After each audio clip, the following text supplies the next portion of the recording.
దేశంలో ఎవరు ప్రజాప్రతినిధిగా ఎన్నిక కావాలన్నా, ఎవరు ప్రభుత్వాన్ని ఏర్పాటు చేయాలన్నా రైతుల యొక్క ఆశీర్వాదము, రైతులు చేయుతను అందించకపోతే ఎవరు అధికార పీఠంలో కూర్చోలేరు అని చెప్పి ఈ వేదిక మీద నేను ఖచ్చితంగా చెప్పదలుచుకున్నా. ఈనాడు ఎవరు ఎమ్మెల్యే అయినా, ఎమ్మెల్యే సంగతి పక్కన పెట్టండి, వార్డు మెంబర్ కావాలన్నా, సర్పంచ్ కావాలన్నా, ఎంపీటీసీ కావాలన్నా, జడ్పీటీసీ కావాలన్నా, జిల్లా పరిషత్తులు గెలవాలన్నా, శాసనసభలో ప్రాతినిధ్యం వహించాలన్నా, పార్లమెంటుకు వెళ్ళాలన్నా, ఏ రాష్ట్రానికి ముఖ్యమంత్రి కావాలన్నా రైతులు అండగా నిలబడాలి. ఆ రైతుల ఆశీర్వాదం ఉన్నప్పుడే మన కుర్చీ పదిలంగా ఉంటుంది అని బలంగా విశ్వసించే మీ సోదరుడు ఈరోజు ఈ వేదిక మీద నుంచి రైతులకు ఉద్దేశించి మాట్లాడుతున్నాడు. మిత్రులారా, ఈనాడు చాలామంది చాలా విషయాలు మాట్లాడుతున్నారు. చాలా విషయాలు మాట్లాడే వాళ్లకు అవకాశాలు రాని వాళ్ళు కాదు.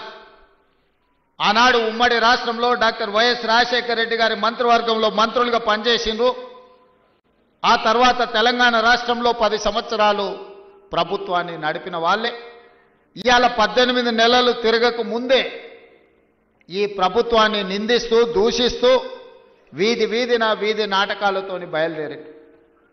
ఇవాళ తెలంగాణ రాష్ట్ర రైతాంగాన్ని నేను ఈ వేదిక మీద నుంచి విజ్ఞప్తి చేస్తున్నా. తెలంగాణలో ప్రజాప్రభుత్వం, ఇందిరమ్మ రాజ్యం ఏర్పడ్డ తర్వాత గతంలో రైతు రుణమాఫీ గురించి మీకు తెలుసు. 2014లో ₹1,00,000 రైతు రుణమాఫీ చేస్తా అని మాట ఇచ్చి అధికారంలోకి వచ్చిన తర్వాత 4 విడతలుగా నేను ఇస్తాను, ఇప్పుడు నా దగ్గర నిధులు లేవని ఆనాడు మాట్లాడేది.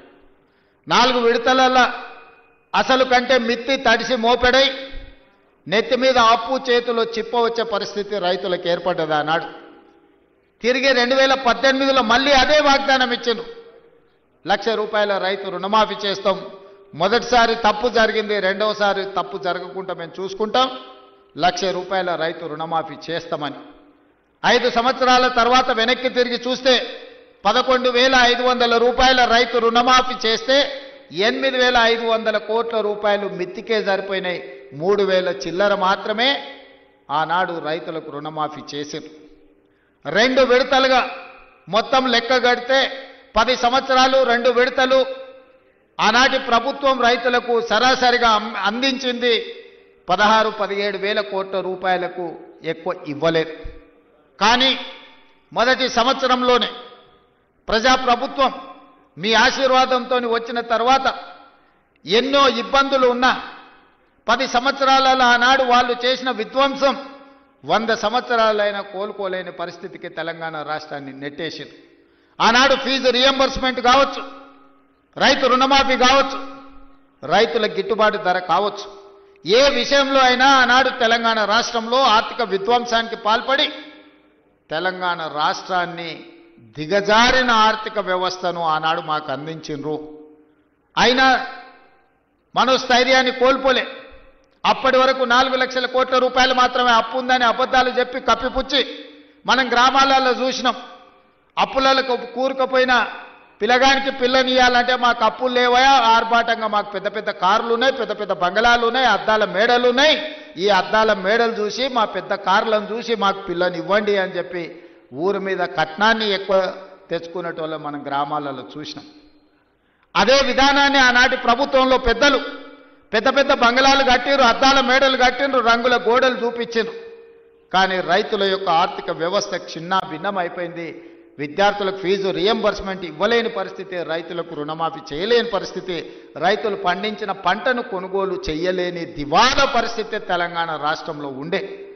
ఆనాడు అసెంబ్లీ సాక్షిగా ఆనాటి పెద్ద ఆయన చెప్పిండు, మేమేం సత్రం నడపలేమీడా, రైతులకు మేము పండించిన పంట కొనాలంటే 7,000 కోట్ల రూపాయల నష్టం వచ్చింది, మేమెందుకు కొంటాం, ఓరేసుకుంటే మీరు ఉరేసుకున్నట్టే. ఆనాడు చెప్పిన మాట వాస్తవం కాదా అని నేను మిమ్మల్ని అడుగుతున్నా.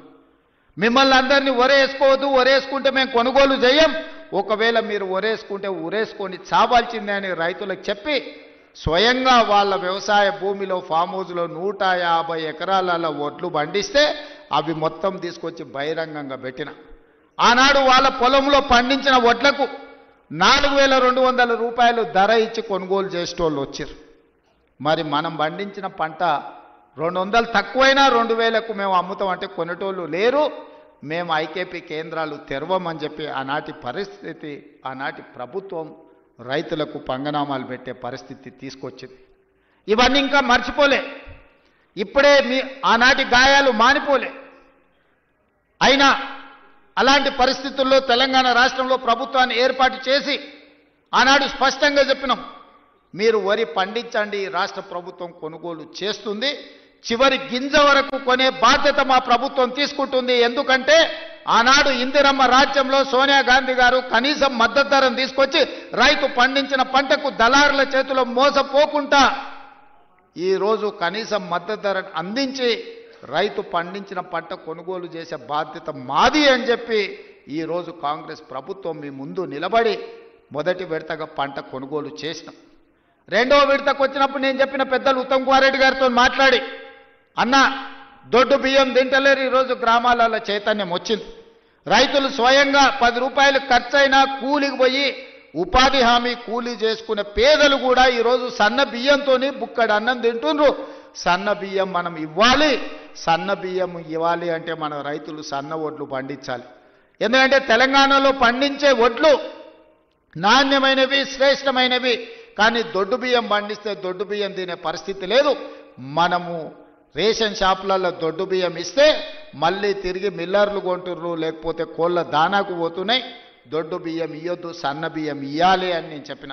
మరి ఏం చేయాలి, సన్న బియ్యం ఇవ్వాలి అని అంటే నేను చెప్పిన, మీరు రైతులకు విజ్ఞప్తి చేయండి, నేను చేస్తా మీరు చేయండి. ఉప ముఖ్యమంత్రి గారు చేస్తారు, వ్యవసాయ శాఖ మంత్రి గారు చెప్తారు, రైతులకు సన్న వడ్లు పండిస్తే 500 రూపాయల బోనస్ ఇచ్చి ఆ వడ్లను కొంటాము, మాది బాధ్యత అని అంటే నమ్మకంగా విశ్వాసంగా తెలంగాణ రాష్ట్రంలో పండించిన పంటలో 60% పోయినసారి సన్న వడ్లు మీరు పండిస్తే ఆ సన్న వడ్లను కొన్ని సన్న బియ్యం చేసి ఇవాళ పేదోళ్లకు సన్న బియ్యం రేషన్ షాపులలో పంచుతున్న మాట వాస్తవం కాదా? 6,40,000 కుటుంబాలు ఈరోజు రైతు వేదికలలో ఉన్నారు. ఇవాళ మా అక్కలీడికి వచ్చిండ్రు, రైతులు మాట్లాడినరు, మా ఆడబిడ్డలు మాట్లాడినరు. ఇవాళ పిల్లలకు రేషన్ షాపుల్లో మా ప్రభుత్వం ఇస్తున్న సన్న బియ్యంతో అన్నం పెడుతున్నారా లేదా ఒకసారి ఆలోచన చెయ్యండి. ఇవాళ మా రైతాంగానికి నేను ధన్యవాదాలు చెప్పదలుచుకున్నా. మీరు ఈ ప్రభుత్వం మీద నమ్మకం